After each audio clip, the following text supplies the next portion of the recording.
Assalamualaikum warahmatullahi wabarakatuh. Halo, perkenalkan saya Puput Amalia dengan NIM 2020-3109 dari kelas B, Program Studi Teknik Informatika di Institut Teknologi PLN. Nah, pada video kali ini saya akan membahas tentang teknik pengkodean sinyal dalam mata kuliah Komunikasi Data, dosen pengampu yaitu Bapak Max Teja Aji Cipta Wijayanto, Sarjana Komunikasi, Magister Komunikasi. Yang pertama, kita akan membahas kombinasi pengkodean. Digital signaling yaitu sumber data GT berupa digital atau analog dikodekan menjadi sinyal digital XT berdasarkan teknik tertentu. Analog signaling yaitu sinyal input MT disebut dengan modulating sinyal dikalikan dengan sinyal pembawa. Hasil modulasi berupa sinyal analog XT disebut dengan modulated sinyal. Ada 4 kombinasi hubungan data dan sinyal. Yang pertama, ada data digital, sinyal digital, yaitu perangkat pengkodean data digital menjadi sinyal digital lebih sederhana dan murah daripada perangkat modulasi digital to analog. Yang kedua, ada data analog, sinyal digital, yaitu konveksi data analog ke bentuk digital memungkinkan pengguna perangkat transmisi dan switching digital. Yang ketiga, itu ada data digital, sinyal analog, yaitu beberapa media transmisi hanya bisa merambatkan sinyal analog, misalnya OGD media. Yang keempat ada data analog, sinyal analog, yaitu data analog dapat dikirimkan dalam bentuk baseband, misalnya transmisi suara pada saluran pelanggan PSTN. Selanjutnya itu ada teknik pengkodean dan modulasi, yaitu bentuk ekster tergantung pada teknik pengkodean dan dipilih sesuai dengan karakteristik media transmisi. Frekuensi sinyal pembawa dipilih yang kompatibel dengan media transmisi. Nah, seperti inilah gambaran dari encoding and modulation techniques. Selanjutnya kita akan bahas data digital, sinyal digital. Sinyal digital yaitu discrete pulsa-pulsa voltage yang terputus-terputus. Satu pulsa sama dengan satu elemen sinyal. Data biner dikodekan dengan elemen-elemen sinyal. Nah, istilah yang digunakan yaitu unipolar, yaitu semua sinyal elemen memiliki tanda yang sama atau semua positif atau negatif. Ya, untuk polanya yaitu satu state logika direpresentasikan dengan level voltage positif, satu state logika lainnya dengan level voltage negatif. Data rate yaitu rate dari pengiriman data dalam bit per detik atau bit second BPS. Durasi atau panjang dari sebuah bit yaitu waktu yang diperlukan untuk mengirimkan sebuah bit. Rate modulasi yaitu yang pertama rate di mana level sinyal berubah, dan yang kedua itu dalam satuan baud sama dengan jumlah elemen sinyal per detik. Selanjutnya itu ada interpretasi sinyal, yaitu waktu dari bit-bit atau durasi bit, kapan bit-bit tersebut mulai dikirimkan dan kapan pengirimnya berakhir. Level sinyal, tinggi atau rendah yang membedakan apakah sinyal tersebut untuk bit 1 atau 0.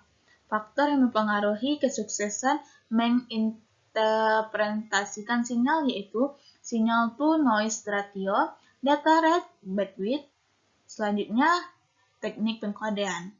Nah, teknik pengkodean ini ada 4 macam, yaitu non-return to zero, yaitu non-return to zero, yang kedua level atau NRZL, non-return to zero inverted atau NRZI. Yang kedua itu ada multi-level binary, yaitu ada bipolar, AMI, dan PCO dotenary. Yang ketiga itu beam phase, yaitu ada Manchester. Yang kedua differenti Manchester. Yang paling terakhir itu ada scrambling techniques, yaitu ada B8ZS. Selanjutnya itu ada HDB3. Yang pertama kita akan membahas non-return to zero. Nah, seperti inilah gambaran dari non-return to zero. NLZL yaitu bit 0 ditandai dengan false test positif, bit 1 ditandai dengan false test negatif. Selanjutnya untuk NLZI itu ditandai dengan bit 0 ditandai dengan ketidakadaan transisi, sedangkan untuk bit satunya ditandai dengan transisi dari tinggi ke rendah atau dari rendah ke tinggi. Nah, untuk gabungan yaitu umumnya digunakan untuk monetary recording, bukan untuk pengiriman data. Selanjutnya itu multi-level binary. Nah, seperti inilah gambaran dari multi-level binary. Yang pertama itu ada bipolar ANI, yaitu bit 0 ditandai dengan tidak adanya sinyal, sedangkan bit 1 ditandai dengan pulsa negatif atau positif. Selanjutnya itu ada pseudotenary, yaitu bit 0 ditandai dengan perubahan antara pulsa positif dan negatif.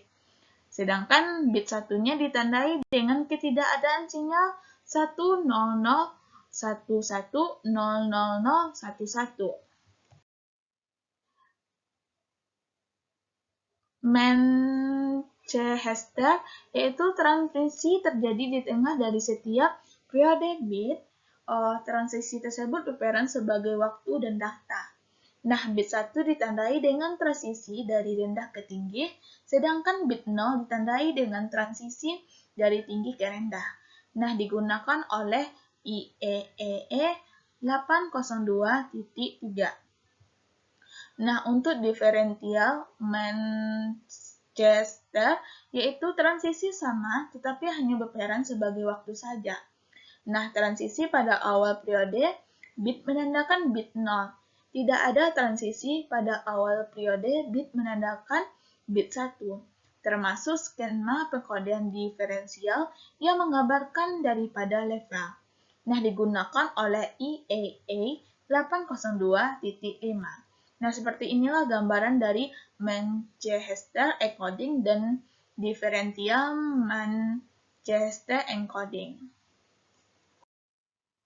Selanjutnya ini ada scrambling technique. Inilah gambaran dari scrambling technique.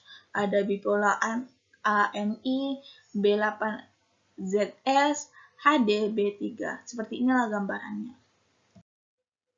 Nah, kita akan membahas tentang scrambling technique, yaitu yang pertamanya bipolar with 8 zeros substitution atau B8ZS, yaitu mengatasi kelemahan dari bipolar AMI di mana rangkaian panjang bit 0 dapat menyebabkan hilangnya sinkronisasi.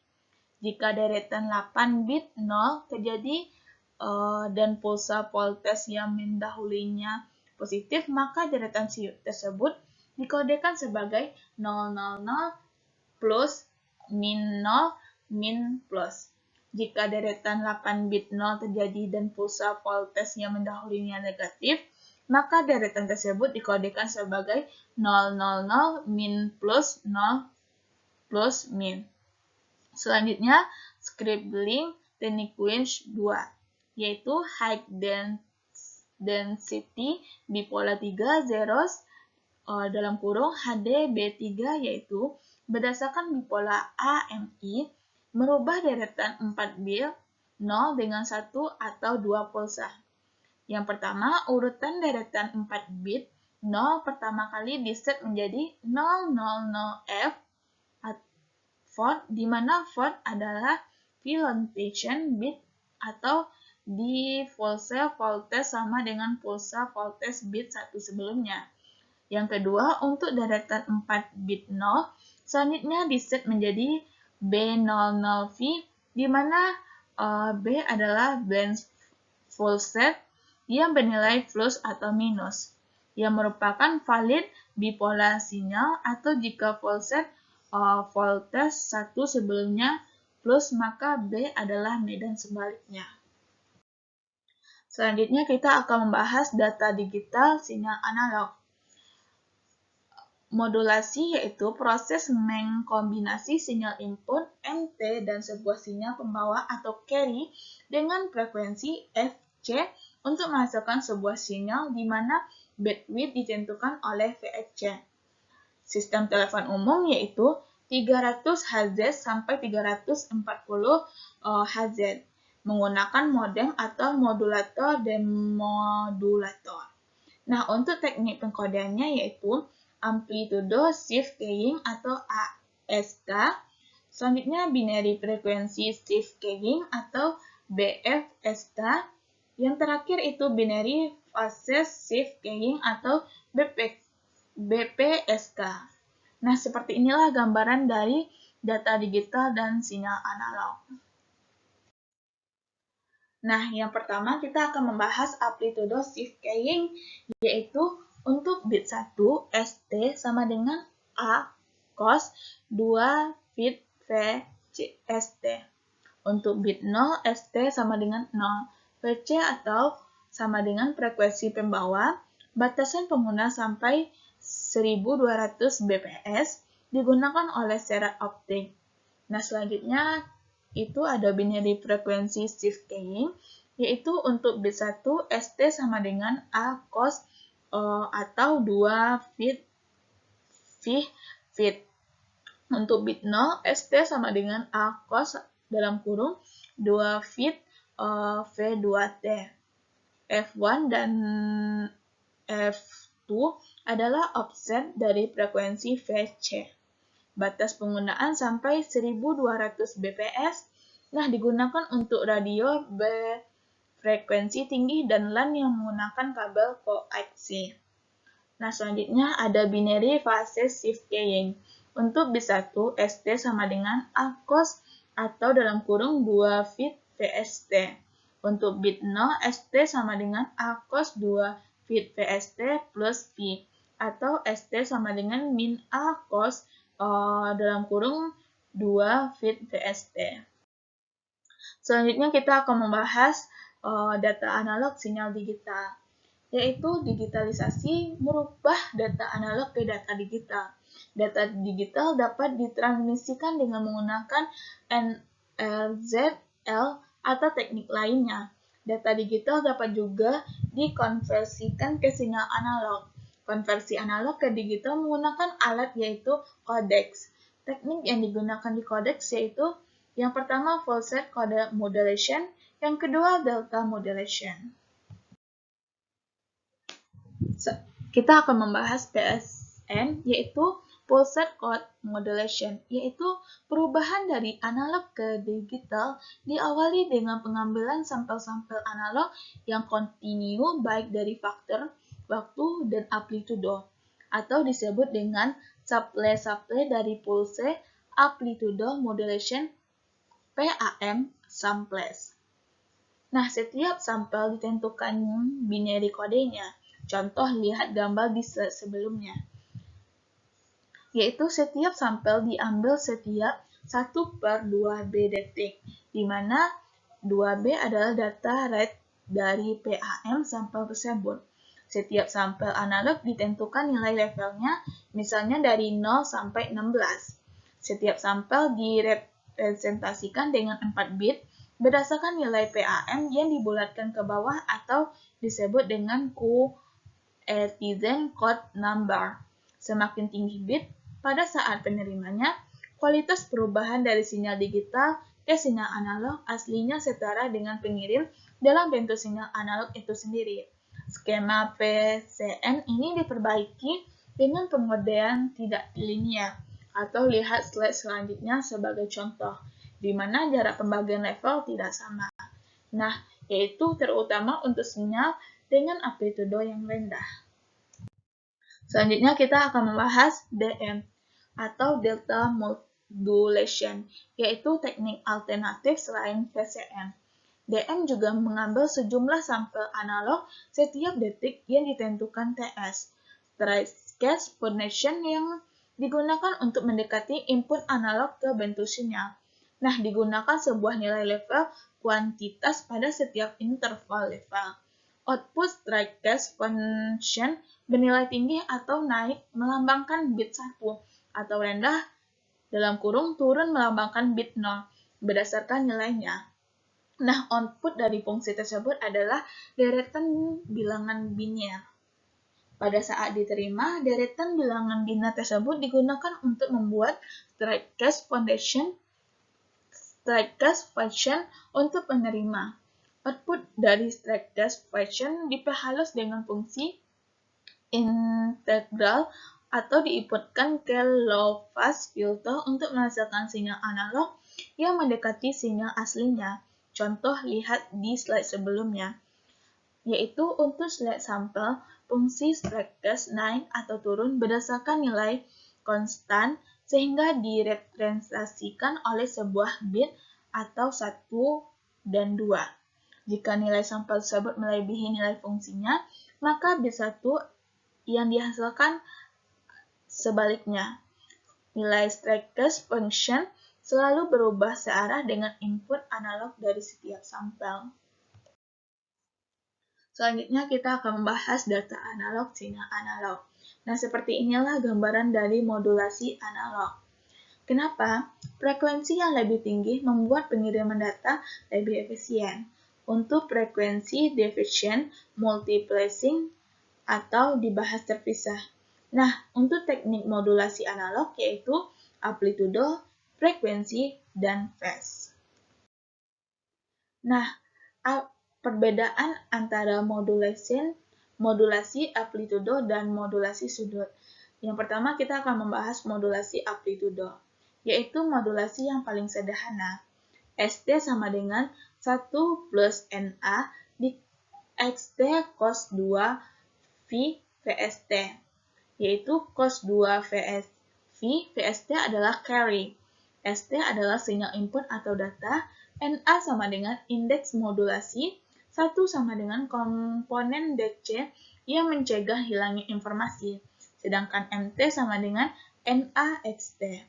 Nah, modulasi sudut, ST sama dengan AC cos 2V VST plus VT, yaitu modulasi phase min VT sama dengan MPM T, modulasi frekuensi min V tanda petik di atas T sama dengan MPM T. Nah, untuk kapasitas saluran, yang pertama itu ada data rate, yaitu data bit per detik atau BPS, rate di mana data dapat dikomunikasikan. Sedangkan bandwidth yaitu dalam siklus per detik dalam kurung HRTZ, yaitu dibatasi oleh pengirim dan media yang digunakan. Selanjutnya itu ada noise, yaitu level rata-rata dari noise melalui jalur komunikasi. Yang selanjutnya, yang paling terakhir itu ada error rate, yaitu rate di mana error terjadi, yaitu berapa kesalahan bit yang terjadi per detik atau bit 1 yang diterima, padahal bit yang dikirimkan sebenarnya adalah bit 0. Selanjutnya itu ada formula Nyquist bandwidth, yaitu untuk kasus di mana saluran transmisi yang bebas noise. Jika rate pengiriman sinyal adalah 2B, maka sinyal dengan frekuensi tidak lebih besar dari B cukup untuk membawa sinyal dengan rate tersebut. C sama dengan 2B log 2M untuk sinyal dengan 2 level voltage min sinyal biner. Keterangannya yaitu C sama dengan kapasitas saluran atau data rate min BPS. Sedangkan lambang B yaitu bandwidth, sedangkan lambang N yaitu level voltage. Contoh, B sama dengan 3100 Hz, M sama dengan 8. Jadi C-nya yaitu 8 dikali 3100 log 28 sama dengan 18.600 bps. Selanjutnya itu ada formula kapasitas Shannon, yaitu memperlihatkan hubungan antara data rate, noise, dan error rate. Jika data rate dinaikkan, error rate meningkatkan karena pengaruh noise yang juga meningkatkan. Untuk level noise tertentu, kekuatan sinyal lebih tinggi agar mampu menerima data tanpa error, yaitu signal to noise atau NR, yaitu kepanjangan SNR, yaitu kekuatan sinyal atau kekuatan noise. Sedangkan ukuran SNR adalah dalam 1 desibel atau dB. C sama dengan B log 1 plus SNR. Itulah penjelasan saya mengenai teknik pengkodean sinyal dalam mata kuliah komunikasi data. Sampai jumpa di video selanjutnya. Wassalamualaikum warahmatullahi wabarakatuh.